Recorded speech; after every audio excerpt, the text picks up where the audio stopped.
Today is the 11th day of our 30 days of Photoshop retouching challenge. In today's video, I will show you one of the easiest and fastest ways to master skin retouching in Photoshop. So if you're a beginner and you are finding it hard to master skin retouching in Photoshop, then I strongly recommend this video for you. I will take you through how to create your own frequency separation adjustment layers and one easy technique I use to achieve great skin in Photoshop. I will show you the settings to use for the best results you can ever get in this tutorial. So get your mouse and PCs ready. Let's start editing. My name is Ekolidia and welcome to this channel. Kindly like this video and subscribe to this channel if you find this video useful. Now let's get started. Alright, so we have our beautiful model over here. As you can see, I downloaded this image online at Dirty Studios. Yeah, as you know, if you've been following, I normally zoom in and then inspect my image to make sure everything is looking fine. Yeah, I call it the basic cleanups. So as I inspect, as you can see, our image doesn't have so much pimples and stuff on the face. So we're going to just proceed and then create our frequency separation adjustment layers and then just start doing our retouch. So first of all, we press and hold Control and then J and then make two duplicates. Yes, Control J twice. Yeah, so we're gonna come to the first one and then we're gonna rename this to color, and then we're gonna come to the layer 1, copy, double click on the name and then change this to texture. Yeah, so we're gonna select the color layer, we're gonna hide the texture layer like this, and then we're gonna come to filter, come to blur, Gaussian blur, and then we'll change or keep this at 4.0. We'll keep it at a radius where you don't see so much details on your image, and I think 4.0 is doing it for me, so I'm going to keep it at 4.0 and I'm going to select OK.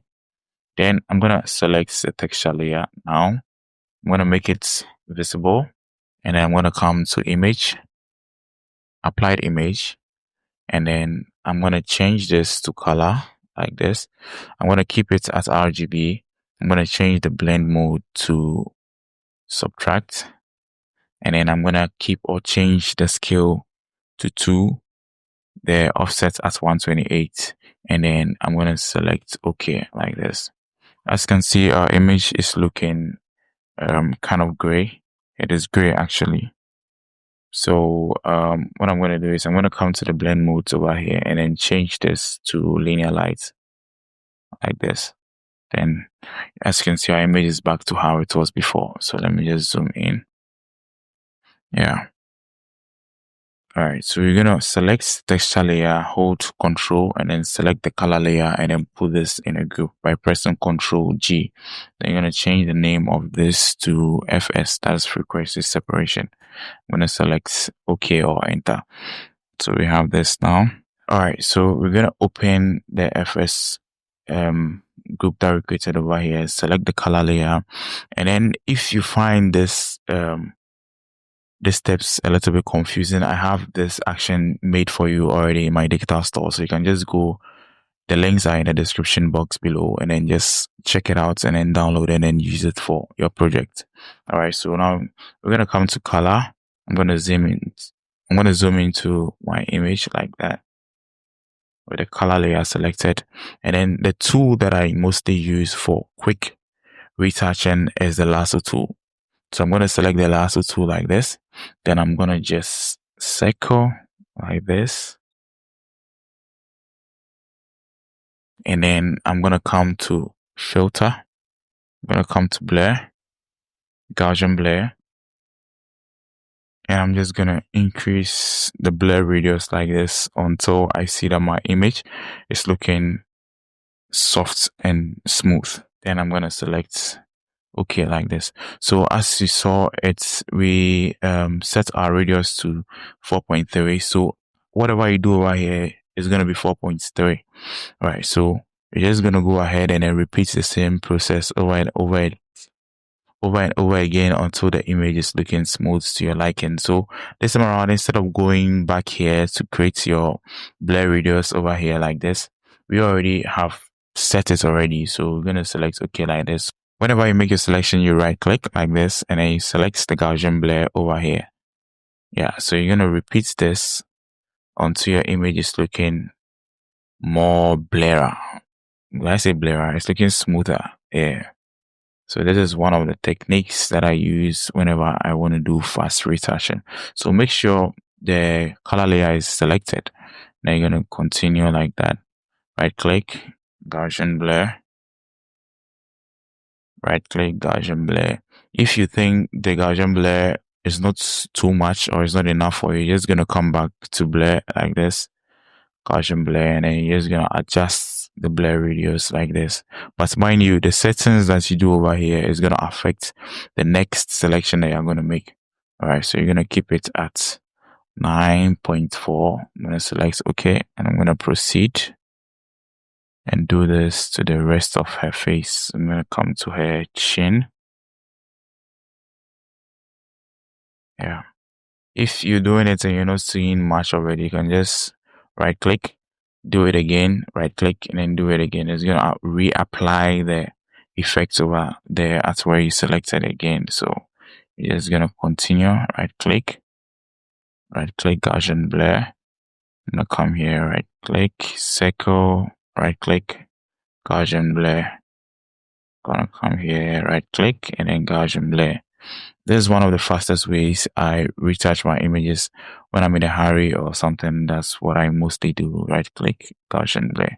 But sometimes you're not gonna get the best effects. You're not gonna get it upfront. So assuming we are done with what we're doing, let me check the before and after. This is the before and this is the after. As you can see,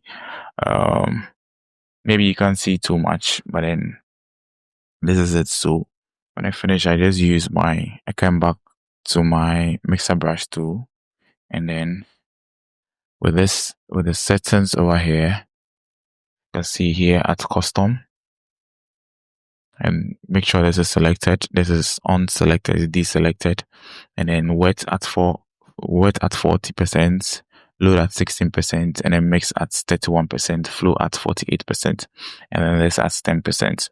So I'm going to increase the brush size by using the close brackets key to increase the size, and I'm just going to brush like that.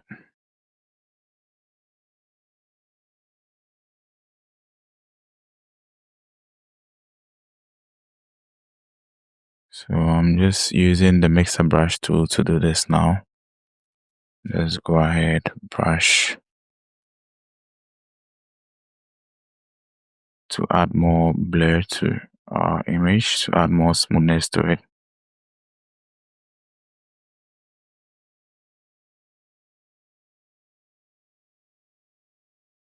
I'm just gonna continue brushing like that.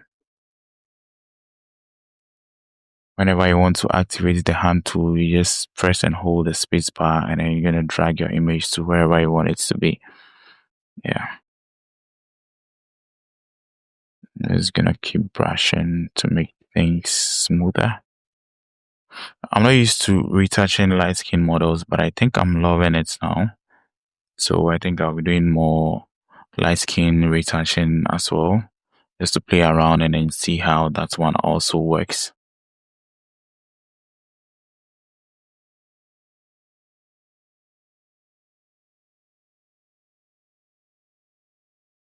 Yeah, let me zoom in a little bit more just to see more of the details.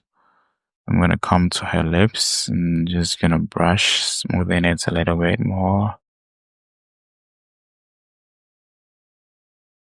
Yeah, let me zoom out now. I think our image is looking nice. All right, so now we're going to zoom into our image, and then we're going to come to the texture layer, and we're going to try to remove some of the textures that we don't really like. We're going to use the spot healing brush tool to do this. We're going to select it like this, and then I'm just going to decrease the size. Make sure the size is as big as where you're removing or the spots on the image that you're removing. All right, so I think this size is okay. So now this black stuff over here, we're just going to go and then just brush over them like this to remove them. So you're just going to brush over it to remove. Just going to go ahead like this. Just make sure you take your time. So this thing over here, I'm just gonna go and then paint over it to remove. As you can see, it's not fully gone. So I'm gonna come back to the color layer. I'm gonna select the mixer brush tool and I'm just gonna brush over it like that. And then it's gonna remove it totally. So what the texture layer did was it's removed, or it corrected it on the textures, on the texture frequency, on the texture layer. So the color was still there. That's why I came back to the color layer to remove it. So still on the color layer and then still the mixer brush tool. It's gonna brush over it like this to remove it. It's gonna come to the texture layer again and then select the spots healing brush tool. Make the size smaller, just as much as you want to clean. And then you're just gonna go ahead and then just brush like that. I'm gonna zoom out and then see the other sides of the image if there's anything that I have to remove. So there's this thing over here. I'm just gonna go ahead, zoom in, increase the brush size a little bit, and I'm just gonna brush like this to remove the wrinkles from her face. So I'm just gonna do this, repeat this process over and over again until anything you don't like on the image is gone. That is on the textures. Anything concerning texture on the image that you don't like, make sure you do all on the texture layer, just like I did. So let's zoom out. Let's check the before and after. So this is the before and then there's the after. As you can see, there's some great change on the image. There's the before and then there's the after. Yeah, our image is looking nice. Zoom out once again. Let's check the before and after. There's the before and then there's the after. So at this point, you can proceed to whiten the eyes and then do the other things that you want to do to the image. Whiten the eyes, add your color grading to it, and then lighten your image and then do anything that you want to make your image look nicer. And that's basically it. So thank you so much for tuning in today. See you guys in the next video. Bye bye for now.